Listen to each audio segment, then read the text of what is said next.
Hoje estamos encerrando esta série de exposições no livro de Daniel. Vamos então estudar o último capítulo deste livro, Daniel capítulo 12. O tempo do fim. Nesse tempo se levantará Miguel, o grande príncipe, o defensor dos filhos de teu povo. E haverá tempo de angústia qual nunca houve, desde que houve nação até aquele tempo. Mas naquele tempo será salvo o teu povo, todo aquele que for achado inscrito no livro. Muitos dos que dormem no pó da terra ressuscitarão, uns para a vida eterna e outros para a vergonha e horror eterno. Os que forem sábios, pois, resplandecerão como o fulgor do firmamento, e os que a muitos conduzirem à justiça como as estrelas, sempre e eternamente. Tu, porém, Daniel, encerra as palavras e sela o livro até o tempo do fim. Muitos o esquadrinharão e o saber se multiplicará. Então eu, Daniel, olhei e eis que estavam em pé outros dois, numa banda do rio, o outro da outra. Um deles disse ao homem vestido de linho que estava sobre as águas do rio: quando se cumprirão estas maravilhas? Ouvi o homem vestido de linho que estava sobre as águas do rio, quando levantou a mão direita e a esquerda ao céu e jurou, por aquele que vive eternamente, que isso seria depois de um tempo, 2 tempos e metade de um tempo. E quando se acabar a destruição do poder do povo santo, estas coisas todas se cumprirão. Eu ouvi, porém não entendi. Então eu disse: meu Senhor, qual será o fim destas coisas? Ele respondeu: vai, Daniel, porque estas palavras estão encerradas e seladas até o tempo do fim. Muitos serão purificados, embranquecidos e provados, mas os perversos procederão perversamente, e nenhum deles entenderá, mas os sábios entenderão.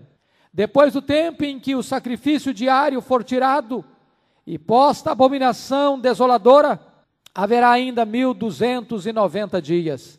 Bem-aventurado o que espera e chega até 1335 dias.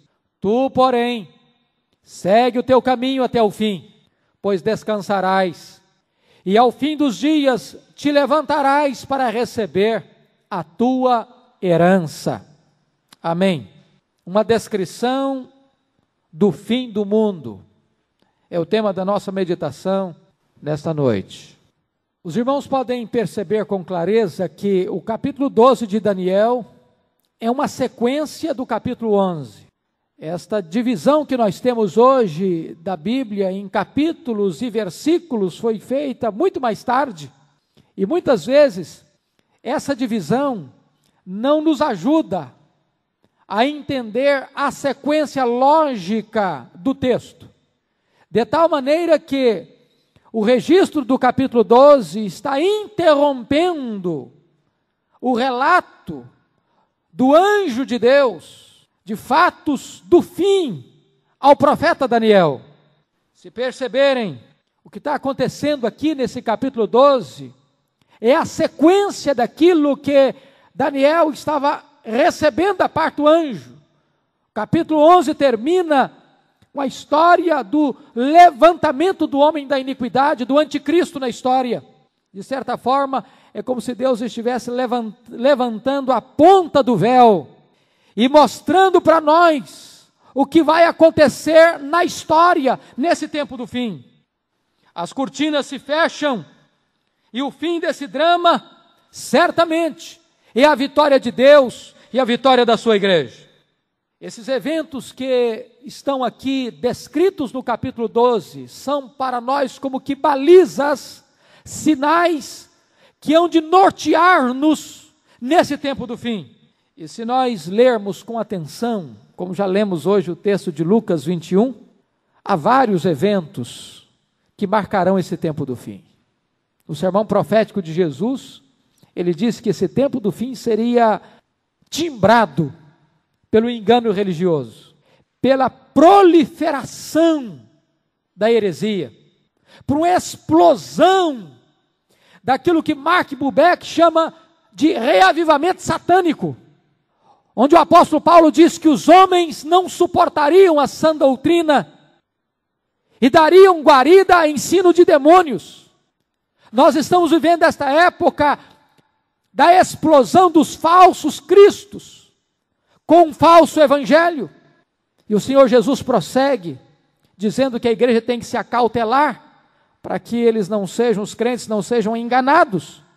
O Senhor Jesus Cristo alertou a igreja que nesse tempo haveria guerras, rumores de guerras, nação se levantando contra nação e reino contra reino. O Senhor Jesus disse que haveria grandes terremotos, fome, pestilências, pelo bramido das ondas, e os homens ficariam apavorados. Nós estamos perplexos, chocados, por que não dizer até enternecidos com este drama, no apagar das luzes do ano de 2004, quando este terremoto e maremoto na Ásia leva já contados mais de 60 mil mortos, com a previsão de 100 mil mortos. Não se sabe ainda ao certo quantos mortos, quantos feridos, quanta destruição. E o Senhor Jesus está nos dizendo que haverá fome, terremotos, pestilências. O Senhor Jesus disse que haveria perseguição, e nunca houve tanta perseguição religiosa como neste século XX, o século que deixamos há bem pouco tempo. O Senhor Jesus alertou que a igreja teria que enfrentar o período de apostasia, e é também neste tempo que nós estamos vendo a explosão da apostasia, quando aqueles países que foram os verdadeiros bastiões da ortodoxia, berço das missões modernas, hoje tão assolados pelo liberalismo teológico, onde os seminários que formaram os grandes evangelistas e teólogos da nossa geração são hoje entregues aos liberais, onde não se crê mais na palavra de Deus. Estamos assistindo à explosão do misticismo, do sincretismo religioso. A apostasia é uma marca desse século. E o que nós estamos vendo então, queridos irmãos, que nós estamos afunilando a história. E o Senhor Jesus Cristo disse que quando estas coisas estivessem acontecendo, deveríamos erguer a cabeça, porque a nossa redenção estaria chegando ao seu final. E eu chamo a sua atenção então para esse texto de Daniel, porque ele fala desse tempo do fim. E eu chamo então a sua atenção para o primeiro ponto da nossa mensagem: fatos marcantes do tempo do fim. Primeiro fato marcante é uma descrição da grande tribulação. Versículo 1 diz: nesse tempo se levantará Miguel, o grande príncipe, o defensor dos filhos do teu povo, e haverá tempo de angústia qual nunca houve, desde que houve nação até aquele tempo. Vamos ver o tempo dessa grande tribulação. Nesse tempo, preste atenção nessa expressão, nesse tempo. Que tempo é esse? Nós não podemos entender nesse tempo a não ser em conexão com o que ele acabou de dizer no capítulo 11. Porque no capítulo 11, dos versos 36 até o verso 45, ele está falando do levantamento do anticristo. Muitos anticristos se levantaram. Mas agora Daniel não está falando de protótipos, ele está falando do próprio anticristo escatológico, do homem da iniquidade, deste personagem que receberá o poder de Satanás e terá o trono de Satanás, e vai perseguir a igreja com crueldade assassina, com truculência incomparável. É nesse tempo aqui. Esse é o tempo da grande tribulação, e a palavra de Deus vai nos informar que esse anticristo se oporá a Deus, proferirá palavras contra o Altíssimo, magoará os santos do Altíssimo, se assentará no santuário como se fosse o próprio Deus, e vai resistir toda forma de culto que não seja a Ele mesmo. Diz a Bíblia em Apocalipse 13, que esse anticristo vai perseguir os cristãos em todo o mundo. Ele vai ser adorado em todo o mundo, exceto aqueles que são selados por Deus. Todos os outros, todos os demais, prostrar-se-ão e o adorarão. E diz a Bíblia que ele vai matar os santos. Vai ser uma perseguição implacável, sanguinária, truculenta. E é muito importante que nós tenhamos este entendimento que os dias mais sombrios da história da igreja estão por vir. Não obstante, já estudamos histórias dramáticas de perseguições dramáticas que se abateram sobre a igreja. O tempo mais amargo ainda está por vir. E Daniel faz questão de registrar isso. Quando ele diz assim: haverá tempo de angústia, qual nunca houve, desde que houve nação até aquele tempo. Você pode conferir este fato ainda quando você lê a palavra de Deus e percebe isso no Evangelho de Marcos, no capítulo 13, quando fala que nunca houve desde a criação do mundo perseguição como essa, e jamais haverá outra semelhante. A Bíblia chega a dizer que se esse tempo não fosse abreviado, ninguém seria salvo. Mas por causa dos eleitos, Deus abreviou esse tempo da grande tribulação.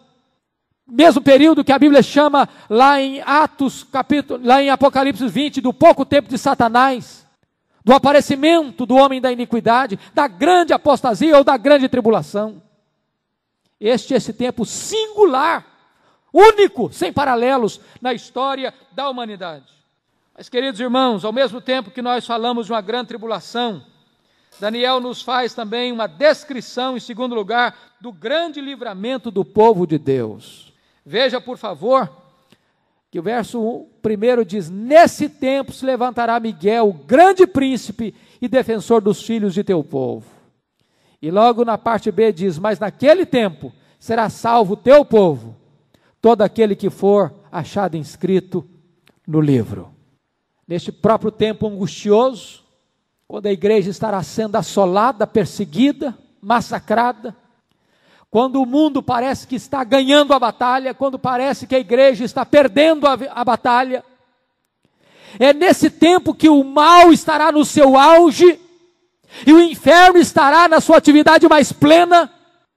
É nesse tempo que Satanás, o dragão, atirado da terra, com grande cólera, sabendo que haverá pouco tempo para lutar, nesse tempo da sua fúria mais acesa, é nesse tempo que Deus vai livrar a igreja, não da tribulação, mas na tribulação.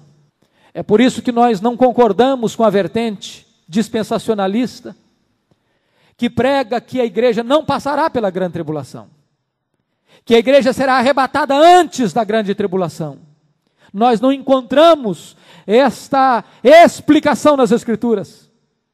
A igreja do Senhor Jesus é uma igreja mártir. A igreja do Senhor Jesus é uma igreja que enfrentará este momento dramático da história da grande tribulação. Mas quando o mal parecer prevalecer, o Senhor Jesus vem e resgata a sua igreja. E diz Mateus 24, versículos 29 a 31. Que em seguida da tribulação daqueles dias o sol escurecerá, a lua não dará sua claridade, as estrelas cairão do firmamento, e então aparecerá no céu o sinal do Filho do Homem. Os seus anjos recolherão os eleitos, os escolhidos, os quatro cantos da terra.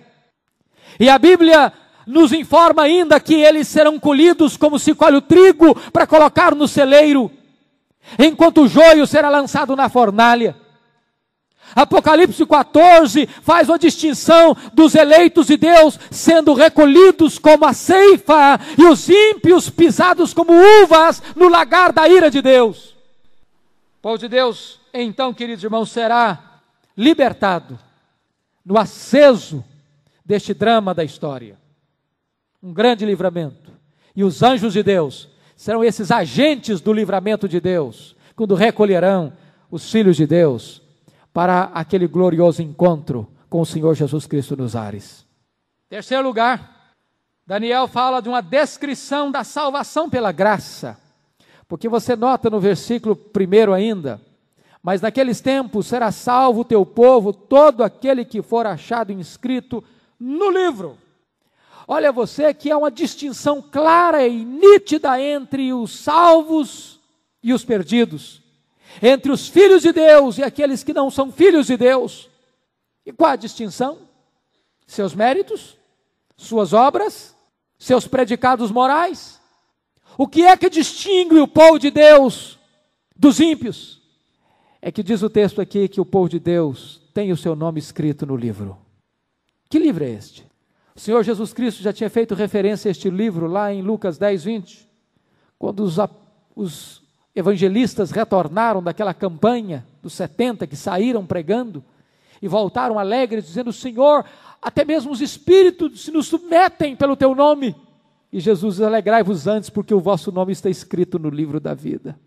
João faz referência a esse livro lá em Apocalipse 20, 15, quando diz que aqueles que não foram achados inscritos no livro da vida, esses serão lançados no lago do fogo. No dia do juízo esse livro vai ser aberto. E que gostoso vai ser ouvir a sua chamada, e o seu nome vai estar escrito lá. Você que foi chamado por Deus, remido pelo sangue do Cordeiro, selado pelo Espírito Santo da promessa, seu nome está escrito nesse livro, não porque você tem méritos, mas por causa da obra de Cristo em seu favor. É a graça de Deus. Você foi selado por Deus e o seu nome está escrito no livro de Deus. E meus irmãos, naquele dia, nada vai importar-nos a não ser isso. Que importância terá as nossas posses? Que importância terá aquele dia os nossos diplomas? Que importância terá aquele dia as nossas realizações? Que importância terá aquele dia a fama e o sucesso que o homem granjeou? Naquele dia só importará isso: seu nome estar escrito no livro da vida do Cordeiro. O dia da derrota do anticristo será o dia da vitória triunfal da igreja de Deus. Quarto lugar, irmãos, Daniel nos dá uma descrição da ressurreição geral dos salvos e perdidos. Olha o verso 2. Muitos dos que dormem no pó da terra ressuscitarão, uns para a vida eterna e outros para a vergonha e horror eterno. Primeira coisa que você nota aí é o fato da ressurreição. O último dia será o dia da ressurreição. Daniel está nos informando que os filhos de Deus não serão poupados da morte física, mas o livramento do poder da morte é uma certeza para os filhos de Deus. Daniel está falando aqui de uma ressurreição corpórea, física. Daniel está falando de uma ressurreição material, do corpo material, físico, palpável. Ele não está falando aqui, queridos irmãos, do sono da alma. Preste atenção nisso, quando Daniel está dizendo aqui, muitos dos que dormem no pó da terra, ele não está falando aqui do sono da alma. Não existe isso que se diz hoje de sono da alma, que quando um crente morre, a sua alma dorme. A sua alma desce à sepultura e está em silêncio e em dormência. Não é disso que Daniel está falando. Sempre que a Bíblia se refere a sono, está se referindo ao corpo. É o corpo que desce ao pó que está dormindo. Porque nós bem sabemos para onde vai a alma do cristão, daquele que crê no Senhor, na hora da morte. O corpo volta ao pó, como era e de onde veio, e o espírito volta para Deus. E Deus não está numa sepultura, Deus está no trono, Deus está na glória. Quando o Senhor Jesus morreu na cruz, antes de expirar, ele disse: Pai, nas tuas mãos eu entrego o meu espírito. E quando o Pai recebe o espírito do Filho, o Pai não estava dentro de um túmulo, o Pai estava na glória. Quando Estevão estava sendo apedrejado, ele disse: Senhor Jesus, recebe o meu espírito. E Estevão diz: eu vejo o céu aberto e o Filho do Homem em pé. Não era no túmulo, o espírito dele foi para o céu. Paulo diz em 2 Coríntios 5,8 que morrer para o cristão é deixar o corpo e habitar com o Senhor, e o Senhor está na glória. Paulo diz em Filipenses 23 que morrer é estar com Cristo, o que é incomparavelmente melhor. Portanto, a Bíblia não fala de sono da alma, aqui é o sono do corpo. Por isso Paulo está falando de uma ressurreição corpórea. Segundo lugar, queridos irmãos, vamos ver o tempo da ressurreição.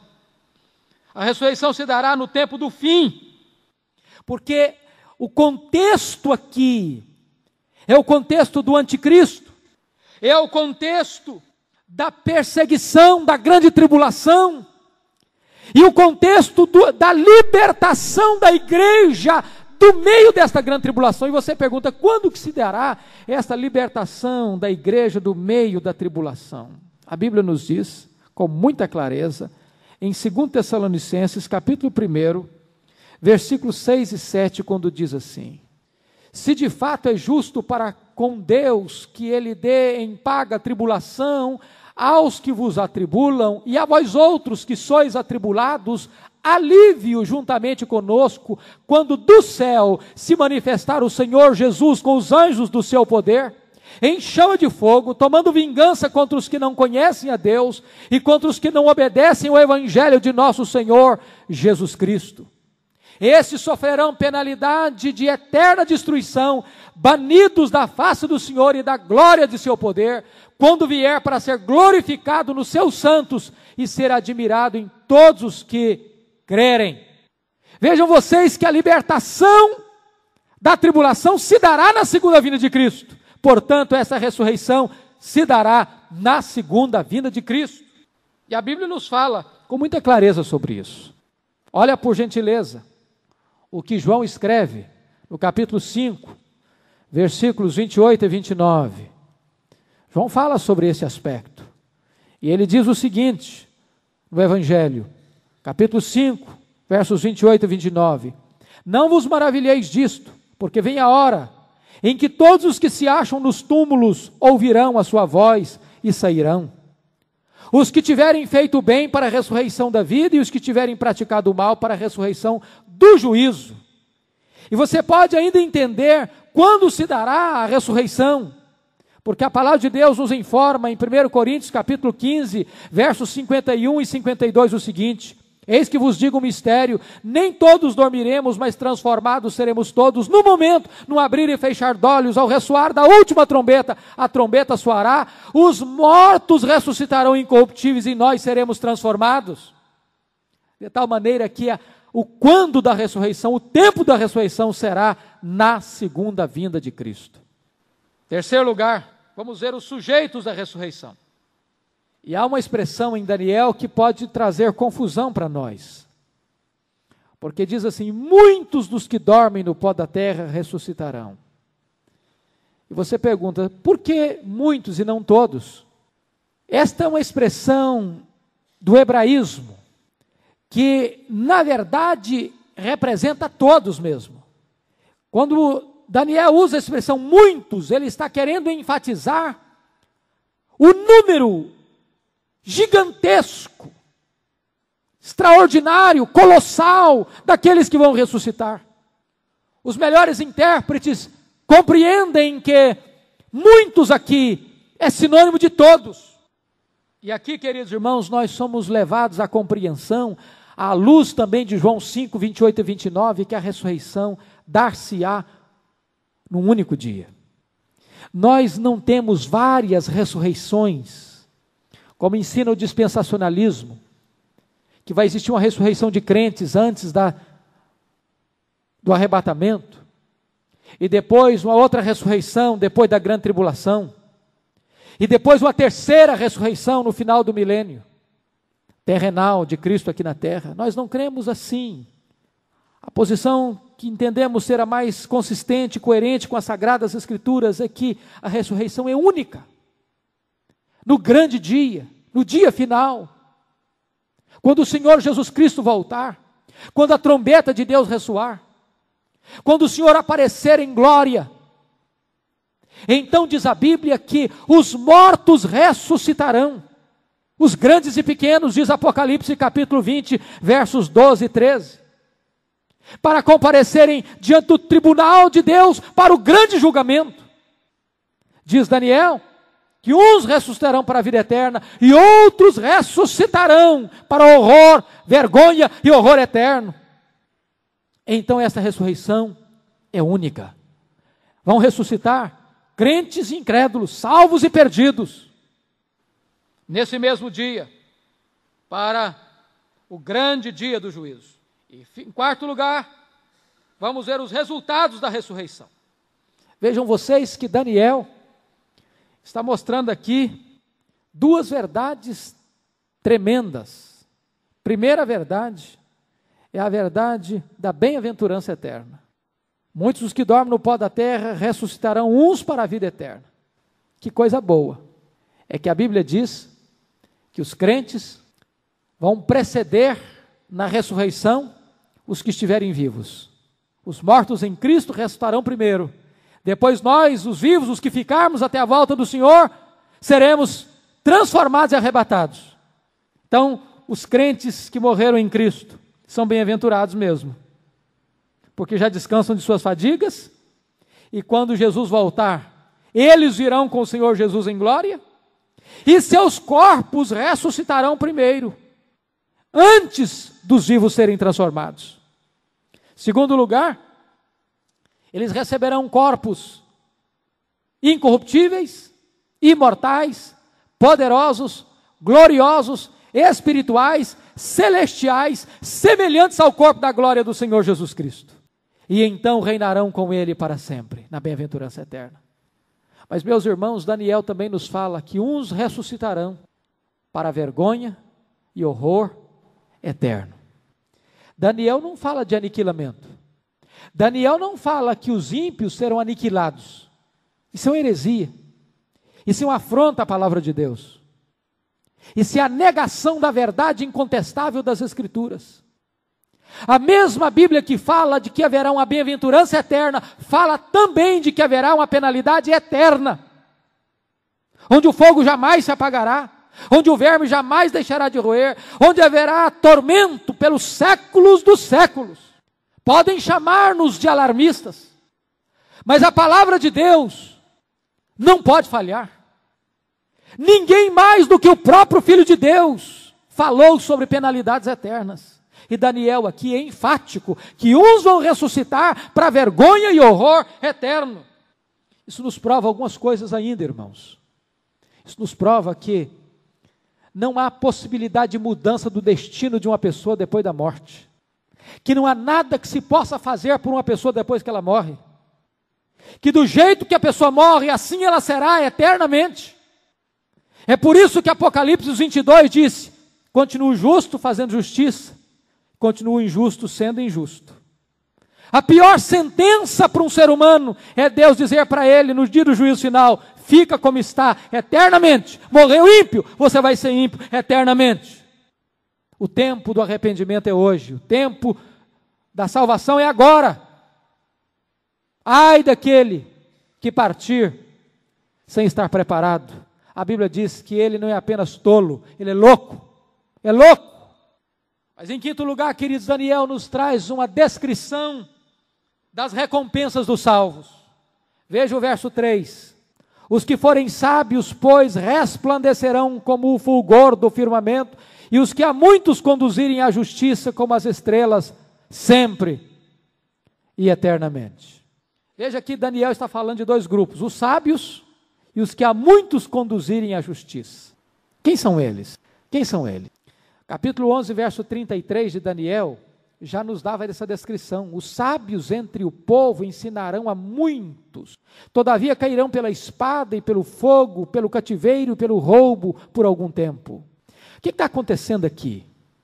No meio da perseguição, no meio da tribulação, no meio de angústia, no meio de martírio, de prisões, de açoites, de saques, alguém está se levantando para pregar. Alguém está arriscando a vida para ensinar a palavra de Deus, para pregar a palavra de Deus. O que está dizendo aqui é que haverá testemunhas do Evangelho, que vão estar testemunhando da palavra de Deus. E Apocalipse capítulo 12, versículo 11, nos informa que esses são aqueles que vão vencer o dragão e seus agentes, pela palavra do testemunho e pelo sangue do Cordeiro. Porque não amarão a própria vida para falar de Jesus, para testemunhar de Jesus, para anunciar o Evangelho da graça de Deus a muitas pessoas. Vejam vocês, queridos irmãos, que aqui há uma descrição daqueles que estarão anunciando a palavra de Deus. E que recompensas serão essas? Vejam vocês que o texto diz que eles resplandecerão como o fulgor do firmamento. Eles vão brilhar num tempo de trevas e vão por isso brilhar eternamente. E diz o texto que eles vão ser como as estrelas, sempre e eternamente. Essa é uma descrição magnífica. Eu fico imaginando como deve ser o brilho, fulgor daqueles que têm esta promessa, aqueles que poderíamos chamar numa linguagem bem nossa, os ganhadores de almas. Aqueles que têm pressa de falar de Jesus. Aqueles que têm ânsia por ver pessoas salvas. Provérbios 11:30 nos diz que aquele que ganha alma é sábio. É sábio. O maior investimento que você pode fazer na vida é na salvação de vidas. É falar de Jesus para as pessoas. É testemunhar o evangelho para outras pessoas. É conduzir aos pés do Senhor aqueles que estão errantes e perdidos. A Bíblia diz que aqueles que fazem isso cobrirão multidão de pecados. E é uma recompensa para eles. Eles vão brilhar como as estrelas eternamente. Penúltimo lugar, uma descrição. Em sexto lugar, uma descrição da credibilidade da palavra profética. Veja o verso 4. Tu, porém, Daniel, encerra as palavras e sela o livro até o tempo do fim. Muitos o esquadrinharão e o saber se multiplicará. Vamos entender isso. Algumas pessoas querem entender que Daniel, então, agora botou um selo no livro, lacrou o livro, fechou o livro, guardou o livro, e essa palavra profética, então, não pode ser conhecida para mais ninguém. É exatamente o contrário disso. Os costumes da Pérsia eram esses. Depois que um livro era escrito, depois que este livro era concluído, então, este livro era selado, e uma cópia deste livro era colocada à disposição do público, selava-se essa cópia e colocava essa cópia selada na biblioteca para uso público. No momento que este livro era concluído na sua integridade textual, então este livro era selado e colocado à disposição para pesquisa e para estudo. A profecia foi dada, a palavra foi revelada, agora este livro precisa ser selado, e agora então ele recebe a marca do selo de Deus, e esse livro agora está aberto como farol para a história da humanidade. E meus irmãos, o livro de Daniel verdadeiramente foi um farol para a humanidade. Tanto é que o Senhor Jesus Cristo, no seu sermão profético, evoca a profecia de Daniel, como disse o profeta Daniel. Isso é uma coisa preciosíssima para nós, queridos irmãos. A palavra profética não é uma palavra fechada, hermética, impenetrável, ao contrário. Diz o texto aqui no versículo de número 4, que muitos o esquadrinharão. E Paulo nos diz, não desprezeis profecias. Finalmente, há uma descrição do avanço do conhecimento no tempo do fim. E o saber se multiplicará. Que coisa maravilhosa é que nós podemos ter a palavra de Deus numa mão e ter o jornal na outra mão. E perceber que a palavra de Deus é mais atual do que o jornal, porque o jornal registra o que aconteceu. A palavra de Deus registra o que vai acontecer. O jornal apenas testifica que Deus é fiel e que Ele diz e conta a história antes dela acontecer. Autentica a veracidade e infalibilidade das Escrituras. E quando você começa a olhar para a história da humanidade e ver o avanço do conhecimento, você fica extasiado, porque na verdade nós estamos no tempo do fim. Se você olhar na história, por exemplo, em 1822, quando a dona Leopoldina precisou mandar um recado para Dom Pedro I do Rio de Janeiro a São Paulo, qual foi o meio de comunicação mais rápido que ela encontrou?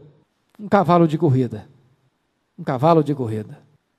Quando o cientista inglês John Newton, Isaac Newton, melhor dizendo, vaticinou que o homem chegaria a um ponto que percorreria a fantástica velocidade de 60 km por hora, o enciclopedista Voltaire disse, você está delirando, isso é impossível. Hoje o homem viaja à Lua, faz viagens interplanetárias. Hoje nós vivemos numa pequena aldeia global, onde você numa semana vai ao Japão, trata de negócios, faz uma volta ao mundo e retorna para sua família. Quando há alguns anos, quando se falava em fazer uma viagem daqui a Colatina, se preparava um mês para viajar. O mundo hoje aponta para nós que Deus sabe o que fala, que Deus conhece o futuro no seu eterno agora. E a palavra profética está se cumprindo. Segundo ponto da nossa meditação, vai dos versículos 5 a 13. Quando se dará o tempo do fim? E preste atenção, e eu vou ser mais breve aqui. Há duas perguntas nessa segunda sessão. Note você, no versículo 5. Então eu, Daniel, olhei e eis que estavam em pé outros dois anjos. Porque está descrevendo aquela mesma visão que está vindo lá do capítulo 11. Um de uma banda do rio, possivelmente o rio Tigre, e outro da outra. Um deles disse ao homem vestido de linho. Esse homem vestido de linho é aquele anjo descrito no capítulo 11, que alguns entendem ser o próprio Senhor Jesus Cristo. E nós entendemos, à luz do nosso entendimento aqui, desde o capítulo 10, que não poderia ser a figura do Senhor Jesus Cristo, porque ele está pedindo ajuda e precisa de socorro e de ajuda do arcanjo Miguel naquela batalha que se trava nas regiões celestes. Nós entendemos que aquele verso impede que pensemos que seja uma figura de Jesus Cristo, porque Jesus não precisaria de ajuda de um anjo, de um arcanjo, numa batalha. Ele é o todo-poderoso Deus. Então essa descrição deste homem vestido de linho se refere a um anjo do Senhor. Então há uma pergunta aqui. Que pergunta é? Versículo 6, lá no finalzinho diz: quando se cumprirão estas maravilhas? Versículo 7, ouviu o homem vestido de linho que estava sobre as águas do rio, quando levantou a mão direita e a esquerda ao céu e jurou por aquele que vive eternamente, que isso seria depois de um tempo, 2 tempos e metade de um tempo. E quando se acabar a destruição do poder do povo santo, estas coisas todas se cumprirão. Vamos procurar entender um pouquinho desse texto que, confesso aos irmãos, é um dos mais difíceis de se interpretar de toda a Bíblia. A pergunta tem a ver com o tempo. Quando se cumprirão essas maravilhas? A resposta é dada com solene juramento. Quando alguém levantava a mão direita, era para jurar solenemente. Quando levantava a mão direita e a esquerda, é para descrever um juramento soleníssimo. Agora, o que significa um tempo, 2 tempos e metade de um tempo?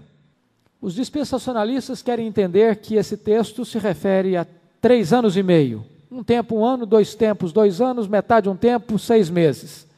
Então, estaria falando de 1260 dias. Mas o texto não fala de 1 ano, 2 anos e metade de 1 ano. O tempo fala de tempo.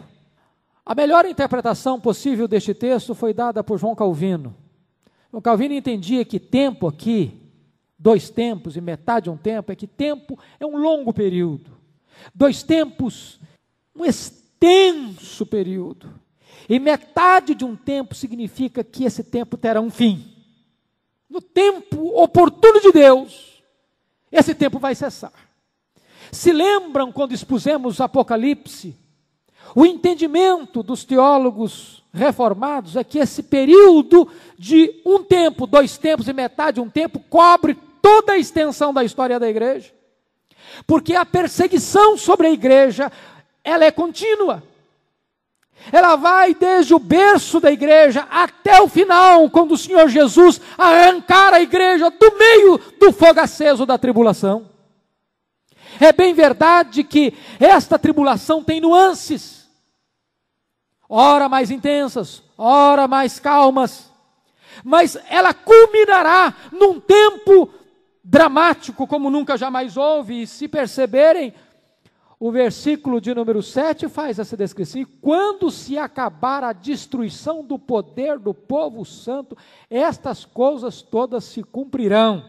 Você percebe então que o anticristo, porque está aqui num período relativo a ele, estará no seu auge. A sensação que o mundo vai ter, lá em Apocalipse 13, diz: quem é semelhante ao anticristo? Quem pelejará contra ele? Parece que a campanha do anticristo será arrasadora. A opinião, possivelmente, da imprensa, dos colunistas sociais, dos cientistas sociais, é de que a campanha dele será absolutamente vitoriosa.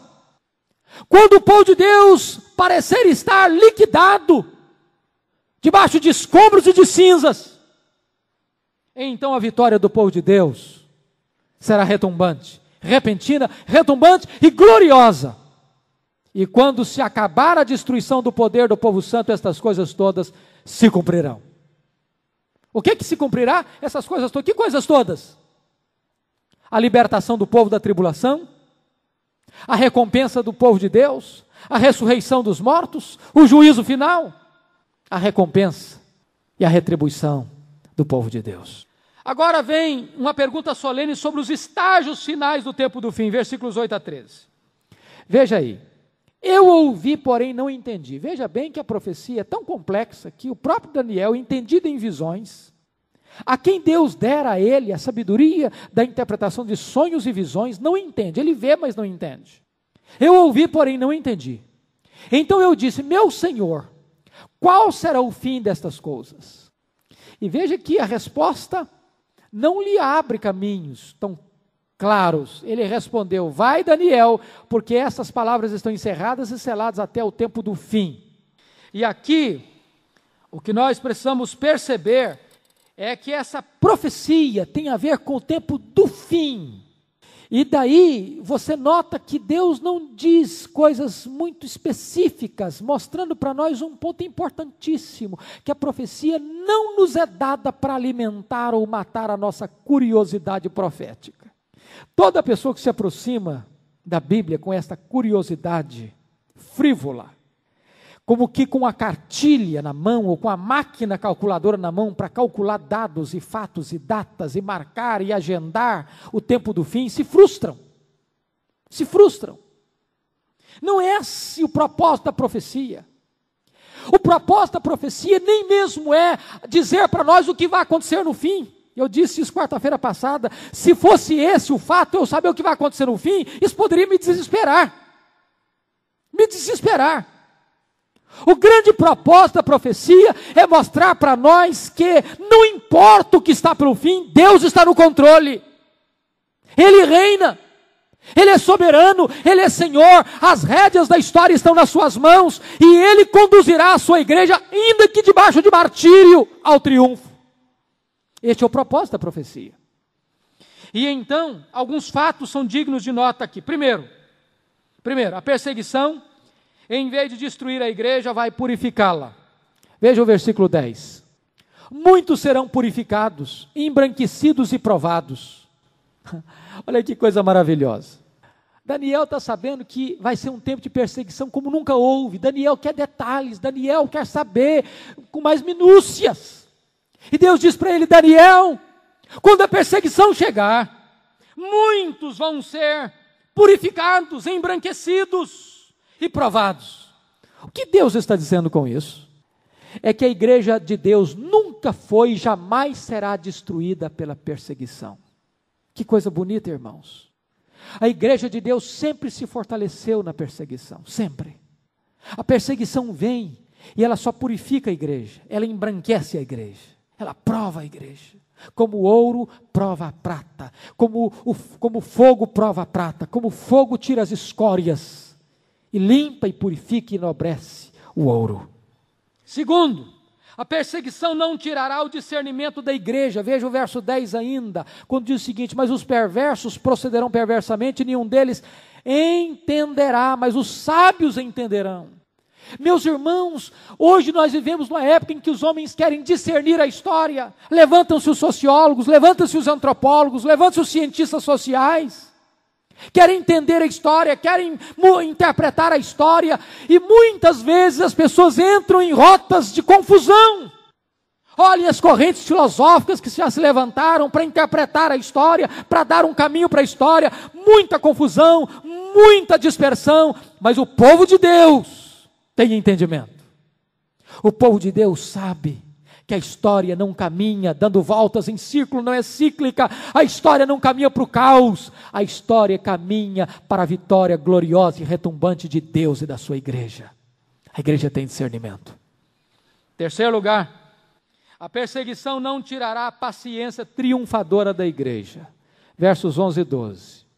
Depois do tempo em que o sacrifício diário for tirado, João Calvino entende aqui, com a vinda do Senhor Jesus Cristo, que com a vinda do Senhor Jesus Cristo, os rituais da lei que eram sombras desapareceram, e posta a abominação desoladora. E você nota aqui que a profecia tem fases de cumprimento, primeiro com a abominação e profanação do templo, no ano 70, e depois com todas as perseguições que profanaram o nome de Deus, a casa de Deus, e que vai culminar com a profanação do anticristo, que vai se assentar no trono, vai sentar na casa de Deus, querendo ser adorado como Deus. Ainda haverá 1290 dias. Bem-aventurado o que espera e chega até 1335 dias. Meus irmãos, eu procurei ler muitos comentários, quantos pude. Sabe que explicação tive desses versículos? Nenhuma. As mentes mais brilhantes foram honestas em dizer o seguinte: não sabemos o que isso significa. O que é fantástico, o que é maravilhoso, é o seguinte: se eu não sei, o texto está falando de uma coisa muito importante. Que coisa que o texto está falando? De espera, de espera. Bem-aventurado o que espera e chega até. Eu não sei que dia vai ser. Os anjos não sabem que dia vai ser. Bem-aventurado é aquele que espera, aquele que tem paciência. Lembra lá de 2 de Pedro, capítulo 3, que a pergunta dos ímpios vai ser esta: quando será? Cadê o dia do seu juízo, a promessa da sua vida? Que nada, esse negócio de falar que Jesus vai voltar é bobagem, desde que houve história que se fala nesse negócio. Para que esperar? É a ilustração que Jesus usou das virgens. O noivo não vem não, não vai chegar não, vão dormir, e nem vão preocupar se tem azeite não, ele não vem essa noite. Acautelai-vos, vigiai, porque não sabemos nem o dia e nem a hora. Vigiai para que este dia não os apanhe de surpresa. Temos que ter perseverança, temos que ter paciência de esperar. Eu não sei o dia, eu não sei a hora, eu tenho sinais, eu tenho balizas, mas Deus não disse para ninguém que dia vai ser. Então é preciso esperar, com paciência aguardar o dia da vinda de Deus. Finalmente, a perseguição não roubará a recompensa da igreja. Versículo 13: tu, porém, segue o teu caminho até o fim, pois descansarás e ao fim dos dias te levantarás para receber a tua herança. Que mensagem sublime. Daniel foi um adolescente para a Babilônia, 14 anos aproximadamente. Resolveu no seu coração não se contaminar.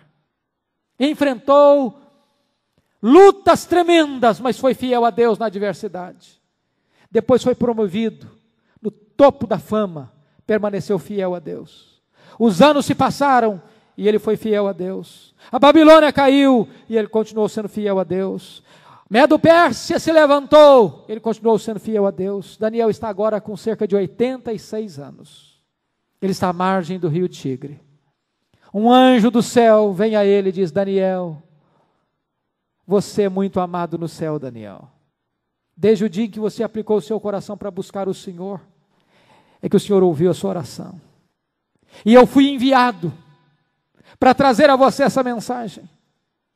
E agora diz a Bíblia que Daniel está à margem do rio, e Deus envia a ele um anjo, com a descrição tão bonita como aquela do Filho de Deus, lá de Apocalipse capítulo 1. E Deus abre as cortinas da história e diz: Daniel, eu vou revelar para você o que vai acontecer no tempo do fim. E quando Deus fecha as cortinas, Deus diz para ele: segue o teu caminho até o fim, meu filho. Continua fiel, continue andando comigo, persevera, porque duas coisas vão acontecer com você. Primeiro, você vai descansar. Você vai descansar. Que promessa! Para quem tem uma visão de um tempo amargo e difícil pela frente, você vai descansar. A Bíblia diz: bem-aventurados são aqueles que desde agora morrem no Senhor, para que descansem de suas fadigas. A Bíblia diz em Hebreus que há um descanso para o povo de Deus. Há um descanso. Mas a segunda coisa que Deus diz para ele é o seguinte: ao fim dos dias te levantarás para receber a tua herança. Há uma herança para o povo de Deus, imarcessível, gloriosa, incorruptível, sem mácula. E esta é a herança do povo de Deus. Esta é a sua herança, querido. A sua pátria não está aqui, o seu tesouro não está aqui, a sua casa não está aqui. Há uma herança para você, incorruptível, gloriosa, sem mácula no céu. Concluindo, aprendemos com Daniel 2 lições. Primeiro, é que nenhum dos eleitos de Deus se perderá. Esta é a grande mensagem deste livro: nenhum dos eleitos de Deus se perderá. A segunda verdade deste livro é que vale a pena servir a Deus. Vale a pena servir a Deus. Vale a pena. E nós poderíamos concordar com o hino e dizer: metade da glória celeste jamais se contou ao mortal. Jamais. Há uma cidade santa que nos espera. Há a Jerusalém celeste que nos aguarda. É a recompensa dos filhos de Deus. Nós somos um povo bem-aventurado. Louvado seja o nome do Senhor.